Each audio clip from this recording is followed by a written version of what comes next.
आज की वीडियो में हम डिस्कस करेंगे मोनोटोनिक एंड बाउंडेड सीक्वेंसेस को। तो सबसे पहले स्टार्ट करते हैं मोनोटोनिक की डेफिनेशन देख के कि what exactly is a monotonic sequence. तो फॉर एग्जांपल हमारे पास एक सीक्वेंस है, ये कोई भी एक सीक्वेंस हो सकता है।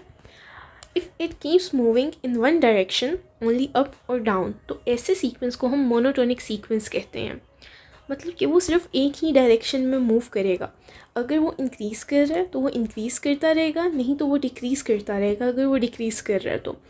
जैसे हमने पढ़ा था कि कुछ सीक्वेंस ऐसे होते हैं कि वो ऑसिलेट करते रहते हैं टू वैल्यूज़ के दरमियान में, जैसे 1 और -1 के दरमियान में। तो अब ना तो ये इंक्रीजिंग होते हैं ना ये डिक्रीजिंग होते हैं। तो ऐसे सीक्वेंस हमारे पास मोनोटोनिक नहीं हो सकते। बट ऐसा सीक्वेंस जो हमारे पास सिर्फ अगर इंक्रीज़ कर रहा है तो it will keep increasing, and अगर डिक्रीज़ कर रहा है तो इट विल कीप डिक्रीजिंग। तो ऐसा सीक्वेंस हमारे पास मोनोटोनिक सीक्वेंस है।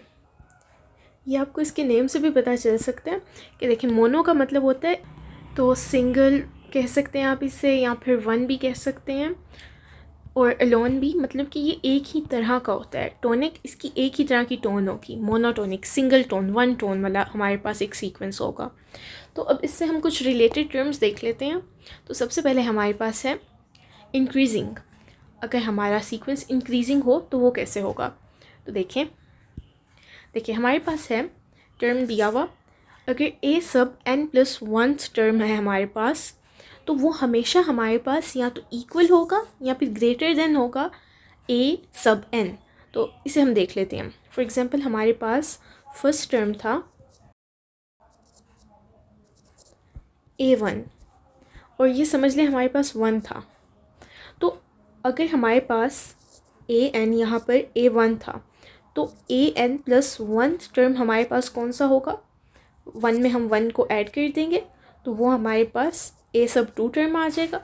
तो यही कह रहे हैं कि जो हमारे पास a सब n+1 टर्म है, यानी कि n में एक ऐड करके जो यानी कि n से अगला टर्म हमारे पास आ रहा है, वो हमेशा हमारे पास nth टर्म से बड़ा होना चाहिए। जैसे कि इस केस में a1 था, a सब 1 ये 1 के इक्वल था, तो a सब 2 हमेशा हमारे पास 1 के इक्वल ही आना चाहिए, या फिर 1 से बड़ा। या तो 1 आ सकता है या 2 आ सकता है। अब ये 1 से छोटा नहीं आ सकता यहाँ पर। अगर ये 0 आ जाएगा यहाँ पर तो ये हमारे पास इंक्रीजिंग सीक्वेंस नहीं होगा। तो for a sequence to be increasing हमारे पास a n+1 टर्म बड़ा होना चाहिए a nth टर्म से।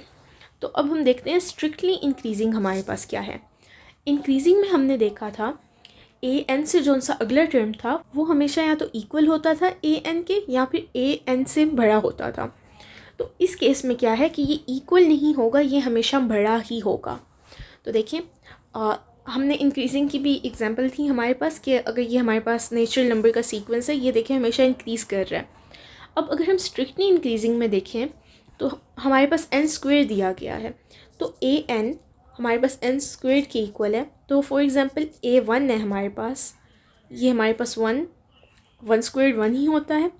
अब देखिए सेकंड टर्म जो है हमारे पास, ये 2 का स्क्वायर होगा तो ये 4 होगा। तो क्योंकि हमारे पास फंक्शन ही ऐसा है n² कि इसने इंक्रीज़ ही करना है, तो इसमें ऐसा नहीं होगा कि जो सा हमारा अगला टर्म है वो पिछले के इक्वल नहीं हो सकता, वो उससे हमेशा बड़ा ही होगा। तो इसलिए ये हमारे पास स्ट्रिक्टली इंक्रीजिंग है। आगे हमारे पास आ जाता है डिक्रीजिंग। डिक्रीजिंग में हमारे पास ये है कि जो हमारा टर्म है a n+1, ये या तो हमेशा छोटा होगा या फिर इक्वल होगा a nth टर्म के। फॉर एग्जांपल a nth हमारे पास टर्म था a1 था, और a n+1 यानी कि a n से अगला टर्म हमारे पास a2 था। तो a1 हमेशा बड़ा होगा a2 से, या फिर ये दोनों इक्वल भी हो सकते हैं। तो ये हमारे पास डिक्रीजिंग फंक्शन है। तो फॉर एग्जांपल ये चेक करें, अगर हमारे पास हम 1/n कर रहे हैं तो ये हमेशा हमारे पास डिक्रीज़ ही करेगा, क्योंकि हमारे पास फ्रैक्शन में आ रहा है 1, देन 1/2, देन 1/3, देन ये इस तरह डिक्रीज़ ही करता जाएगा। देन हमारे पास है स्ट्रिक्टली डिक्रीजिंग। इसमें हमारे पास इक्वल वाली कंडीशन ख़त्म हो जाती है, और हमारा जो a सब n+1 टर्म है ये हमारे पास हमेशा छोटा ही होगा हमारे a सब nth वाले टर्म से। जैसे कि देखें, अब इसमें से हम 10 में से n को माइनस कर रहे हैं। तो फॉर एग्जांपल हमारे पास a1 था, तो ये हमारे पास होगा 10 minus 1 which is equal to 9। अगर हम A2 देख रहे हैं तो 10 minus 2 which is equal to 8। तो ये हमारे पास हमेशा डिक्रीज़ ही करेगा, ना तो ये इक्वल आएंगे आंसर। दो टर्म हमारे पास कंसेक्टिव टर्म्स इक्वल नहीं आएंगे, ये हमेशा हमारे पास अगला टर्म डिक्रीज़ ही करेगा। तो अब हम देखते हैं बाउंडेड सीक्वेंस को।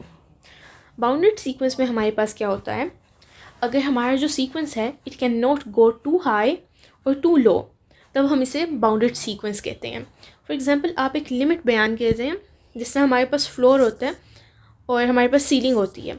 अगर हम स्टेयर्स का यूज़ नहीं कर रहे समझ लें, और हम इस रूम में लॉक्ड हैं, तो ज़्यादा से ज़्यादा हम नीचे कहाँ जा सकते हैं, हम फ्लोर तक नीचे जा सकते हैं, और ज़्यादा से ज़्यादा ऊपर हम कहाँ तक जा सकते हैं, हम सीलिंग तक जा सकते हैं। तो ये हमारे पास बाउंड्स बनी हुई हैं। तो अगर हम बहुत ऊपर नहीं जा सकते तब भी हम बाउंडेड हैं, अगर हम बहुत नीचे नहीं जा सकते तब भी हम बाउंडेड हैं। तो ऐसा सीक्वेंस हमारे पास बाउंडेड सीक्वेंस होता है। अब इसमें भी हमारे पास आगे बाउंड्स आ जाते हैं। एक हमारे पास है अपर बाउंड। अपर बाउंड में हमारे पास क्या होता है, एक number m such that an is less than और इक्वल टू m। मतलब कि जो हमारे nth सीक्वेंस में हमारे पास nth एलिमेंट है वो हमेशा m से छोटा होगा या फिर m के इक्वल होगा। मतलब कि ये m को क्रॉस करके ये an जो है हमारा टर्म, कोई भी टर्म सीक्वेंस का, वो इससे ऊपर, इसको क्रॉस करके m से ऊपर नहीं जा सकता। तो m हमारे पास क्या है, अपर बाउंड है। यानी कि अगर हमारा nth टर्म कोशिश भी करेगा तो वो ज़्यादा से ज़्यादा m तक ही जा सकता है। फॉर एग्ज़ाम्पल हमें यहाँ पर एग्ज़ाम्पल दी हुई है कि 1 माइनस 1 बाई n।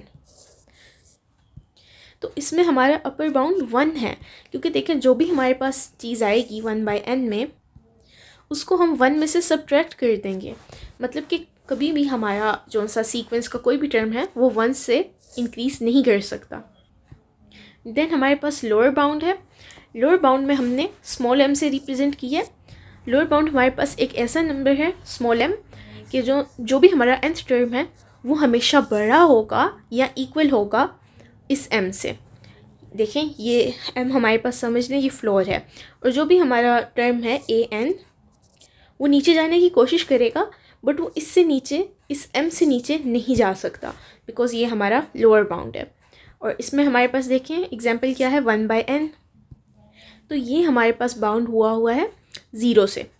तो देखें जिस तरह हमने अपर बाउंड में देखा था, तो इसने हमारे पास हमेशा कन्वर्ज होना था 1 पर। ये हमने कन्वर्जेंस और डाइवर्जेंस में पढ़ा था। तो इसी तरह जो ये लोअर बाउंड वाला है हमारे पास, इसने हमेशा कन्वर्ज होना है टू 0। क्योंकि देखें अगर हमारा सीक्वेंस लार्ज होता जाएगा और n अगर हमारा इन्फिनिटी को अप्रोच कर रहा है, तो 1 बाई n हमारे पास 1 ओवर इन्फिनिटी आएगा, और इसे आप कैलकुलेट करें तो ये 0 को अप्रोच करेगा। तो ये हमारे पास हमेशा 0 पर कन्वर्ज होगा। तो 0 इसमें हमारे पास लोअर बाउंड है कि 0 से नीचे हम नहीं जा सकते। अच्छा, अब हमने अपर और लोअर बाउंड पढ़ लिया। अब हमारे पास आ रहा है बाउंडेड। अब ऐसा भी तो हो सकता है कि अपर या लोअर बाउंड ना हो, हमारे पास दो बाउंड्स हों, अपर बाउंड भी हो और लोअर बाउंड भी हो, तब ऐसा सीक्वेंस हमारे पास बाउंडेड होता है। इसमें हमारे पास दोनों बाउंड्स होते हैं। अब ये देखिए फॉर एग्जांपल हमारे पास साइन फंक्शन है, तो साइन में हमारे पास लोअर बाउंड भी होता है और अपर बाउंड भी होता है, कि इसका आंसर हमारे पास हमेशा -1 से 1 के दरमियान में आता है। तो ये हमारे पास एक बाउंडेड सीक्वेंस होगा। अब ये हमने बाउंडेड और increasing decreasing upper lower bound ये सब पढ़ तो लिया, बट ये हमने सीक्वेंस से रिलेट करके क्यों पढ़ा है? बिकॉज हमारे पास ये कंडीशन है, एक सीक्वेंस अगर हमारे पास कन्वर्जेंट है तो वो हमारे पास बाउंडेड भी होगा और मोनोटोनिक भी होगा।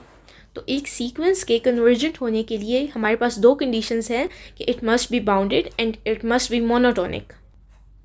फॉर एग्जांपल अगर देखें हमारे पास एक सीक्वेंस है जो कि हमारे पास इंक्रीज़ कर रहा है और हमारे पास अबव बाउंड है कि इस बाउंड से ऊपर नहीं जा सकता। तो अब देखें क्योंकि ये इंक्रीज़ कर रहा है, जो चीज़ इंक्रीज़ करती है वो ऊपर जाती है या नीचे, वो तो ऊपर जाने की ट्राई करेगी, तो ये हमारे पास ऊपर जाने की ट्राई कर रहा है। बट क्योंकि हमारे पास तो एक अपर बाउंड लगा हुआ है कैपिटल M, तो वो इस कैपिटल M से ऊपर नहीं जा सकता। तो जब वो जाने की कोशिश करेगा तो वो अपर बाउंड से ब्लॉक हो जाएगा। अब जब वो ब्लॉक हो जाएगा तो वो वहाँ पर स्टक हो जाएगा। वो अब कोशिश तो कर रहा है ऊपर जाने की, वो एक नंबर m को अप्रोच कर रहा है, बट कभी उससे ऊपर नहीं जा सकता। तो यही तो हमारे पास कन्वर्जेंस थी कि हमारे पास हमारा जो सीक्वेंस है वो एक स्पेसिफिक वैल्यू को अप्रोच करता है, तो वहाँ पर वो कन्वर्ज कर जाता है। तो यही हमारे पास बात है कि बाउंडेड होगा और मोनोटोनिक होगा। तो अब हम इसकी एग्जांपल देख लेते हैं। फॉर एग्जांपल हमारे पास ए nth टर्म को हमने डिफ़ाइन किया हुआ है 1 माइनस 1 डिवाइडेड बाय n। तो अब देखें ये हमारे पास एक इंक्रीजिंग सीक्वेंस है, क्योंकि देखें फर्स्ट टर्म में हम 1 माइनस 1 बाय 1 यानी कि 1 माइनस 1 ज़ीरो कर रहे हैं। देन सेकेंड टर्म में हम 1 माइनस 1 बाई 2 करेंगे, थर्ड में 1 माइनस 1 बाई 3 करेंगे। तो ये सीक्वेंस हमारे पास, इसमें हमेशा 1 में से जो नंबर माइनस हो रहे हैं वो छोटे होते जा रहे हैं। मतलब कि पहले आप 1 में से 1 को माइनस कर रहे थे, देन 1 में से हाफ को करेंगे, फिर 1/3 को करेंगे। तो ये तो हमारे पास इंक्रीज़ होगा ना।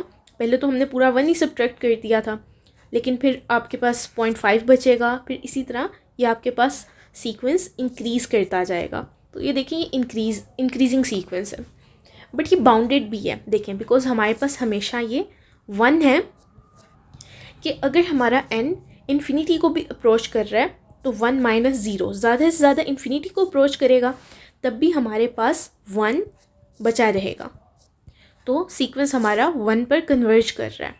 तो देखें क्योंकि हमारे पास इंक्रीजिंग था और बाउंडेड था, ये दोनों कंडीशंस हमारे पास फुलफ़िल हुई, तो हमारा सीक्वेंस कन्वर्जेंट है टू 1। अब हमारे पास एग्जांपल नंबर 2 है। इसमें हमारे पास a n is defined by 1 by n।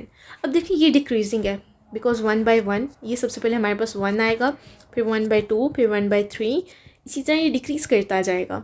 तो एक तो ये डिक्रीजिंग हो गया, दूसरा ये बाउंडेड है 0 से। अब ये बाउंडेड बाय 0 क्यों है? ये इसलिए है बिकॉज ये देखें हमारे पास सीक्वेंस कभी नेगेटिव नहीं होता। देखिए सीक्वेंस आगे तो बढ़ता जाएगा, बट यहाँ पे कभी भी हमारे पास नेगेटिव का साइन नहीं आएगा। तो इसलिए हमारे पास ये 0 से नीचे नहीं जाएगा, ठीक है। हमारे पास 0 हमारी लोअर लिमिट है, जिसे हमने अपने स्मॉल m से रिप्रेजेंट किया था। ये डिक्रीज़ करके जाने की कोशिश तो करेगा, बट ये ज़्यादा से ज़्यादा इस स्मॉल m यानी कि 0 को अप्रोच कर सकता है, इससे ज़्यादा कुछ नहीं। तो अब देखें हमारे पास दोनों कंडीशंस फुलफ़िल हो रही हैं, डिक्रीजिंग फंक्शन है और बाउंडेड बिलो है बाय 0। तो ये हमेशा हमारे पास कन्वर्ज करेगा टू 0।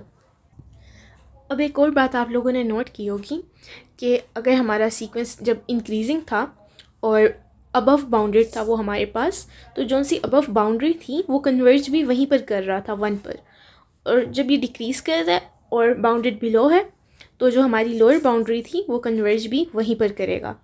तो अगर हमारी दोनों कंडीशंस फुलफ़िल हो रही हैं कि डिक्रीजिंग भी है और हमारे पास बाउंडेड बिलो है, देन जो हमारी बिलो बाउंड्री है वहाँ पर कन्वर्ज करेगा।